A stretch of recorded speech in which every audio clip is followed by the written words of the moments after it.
நான் table tennis விளையாட போகிற இடத்துல ஒரு ஃபேமிலி, அந்த ஃபேமிலி வீட்டில் பேக்யார்டில் லெமன் கொட்டி கிடந்தது.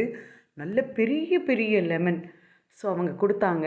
இதில் வந்து நல்ல நான் ஃபுல்லாக அதை பிழிஞ்சு ஸ்க்வீஸ் பண்ணி அதோடய ஜூஸ் எல்லாம் எடுத்து அழகாக ஃப்ரீஸ் பண்ணி வச்சுருக்கேன். எப்பொழுதுமே லெமன் ரைஸுக்கு அதை தான் நான் யூஸ் பண்ணுவேன். கோவிலுக்கு லெமன் ரைஸ் கொண்டு போகிறதுக்கும் ஃப்ரெஷ்ஷான இந்த லெமன் ஜூஸை தான் யூஸ் பண்ணுவேன்.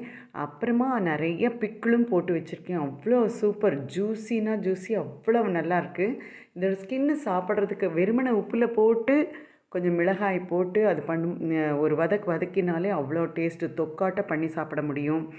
லெமன் ஜூஸை இந்த மாதிரி ப்ரிசர்வ் பண்ணி வச்சோன்னா சம்மருக்கு லெமன் ஜூஸு உப்பு போட்டும் அதை குடிக்கலாம். அப்படி இல்லைன்னா காலையில் நல்லா பிழிஞ்சு லெமன் ஜூஸு ஏர்லி மார்னிங் குடிக்கிறது ரொம்ப நல்லது உடம்புக்கு. எக்கச்சக்கமாக இந்த மாதிரி நீங்கள் கிடச்சதுன்னா ஃப்ரீஸ் பண்ணி வச்சுக்கோங்க. அதுவும் அந்த ஐஸ் கட்டி போடுற இந்த இதில் வந்து நம்ம லெமன் ஜூஸை பிழிஞ்சிட்டு அதை வந்து டீப் ஃப்ரீசரில் வச்சுட்டு அதுக்கப்புறம் எடுத்தால் கட்டிகளாக வரும். அதை நம்ம வந்து ஒரு பேக்குள்ளே போட்டு வச்சுட்டா ஒரே ஒரு கட்டி எடுத்து நம்ம வந்து தண்ணியில் மிக்ஸ் பண்ணி குடிக்கிறதுக்கு சூப்பர்.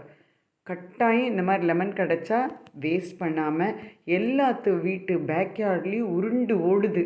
அதை வந்து உபயோகப்படுத்த தெரிஞ்சவங்க ரொம்பவுமே கம்மி பேர் தான். ஆனால் நான் இதை நல்லா யூஸ் பண்ணேன்.